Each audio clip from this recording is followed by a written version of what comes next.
안녕하세요. 꼬꼬미파파 강목사입니다. 오늘은 4월 1일 맥체인 성경 읽기 해설을 하겠습니다. 오늘 말씀의 주제는 복 있는 사람입니다. 레위기 4장은 속죄제입니다. 속죄제는 죄를 지을 때 드리는 제사입니다. 특별히 여호와의 계명 중에 하나라도 그릇 범하였을 때 속죄제를 드리는데, 여기서 말하는 그릇 범하다라는 말은 부주의하여 죄를 지었다라는 뜻입니다. 다시 말해 연약하여 지은 죄에 대해서 용서를 구할 수 있도록 하나님께서 주신 제사가 속죄제라는 것입니다.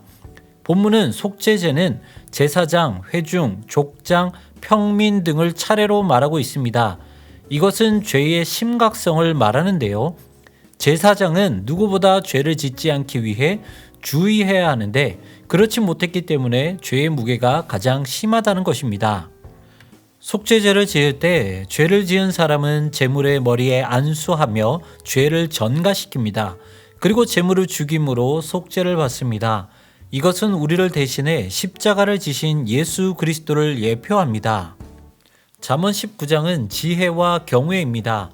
미련한 자는 여호와를 원망하지만 지혜로운 자는 여호와를 경외합니다.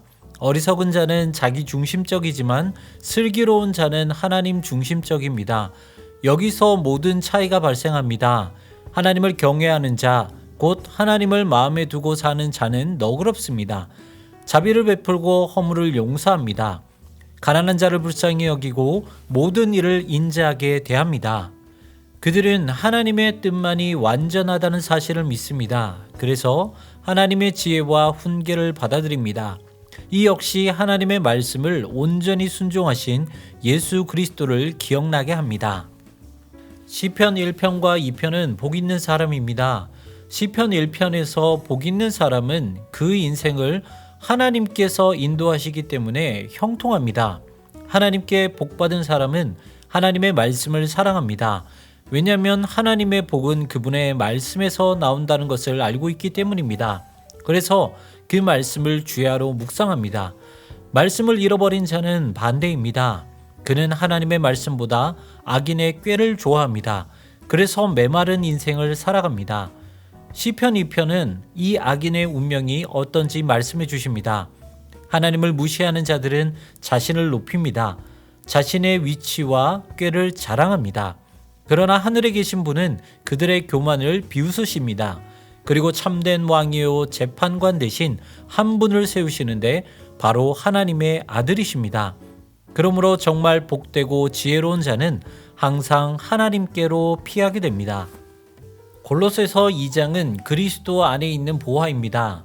레위기 4장에 나오는 속죄 제물과는 달리 예수 그리스도는 우리에게 참 위로와 안식을 가져다주는 영원한 속죄 제물이십니다. 그렇기 때문에 우리는 세상의 헛된 철학과 종교에 미련을 두지 말고 예수 그리스도 안에서 뿌리를 받고 세움을 받아 믿음에 굳게 서야 합니다. 그리고 그렇게 하기 위해 우리는 그리스도를 아는 지식을 끊임없이 채워야 합니다. 그것은 그 안에 지혜와 지식의 모든 보화가 감추어져 있기 때문입니다. 구약의 절기와 제사, 그 모든 것들은 예수 그리스도 안에서 완성되었습니다. 그리고 오직 그분만이 우리의 유일한 위로가 되십니다. 주님의 지혜를 발견하는 것은 큰 복이요 은혜입니다. 왜냐하면 그것을 누리는 자들은 복 있는 사람이고, 복 있는 사람들은 세상에서 겪을 수밖에 없는 문제, 스트레스, 그리고 어려움을 역전시켜 기쁨과 감사로 살아갈 수 있기 때문입니다. 오늘도 역전의 인생을 사시는 여러분 되시기를 소망합니다. 지금까지 꼬꼬미파파 강목사였습니다. 내일 다시 만나요.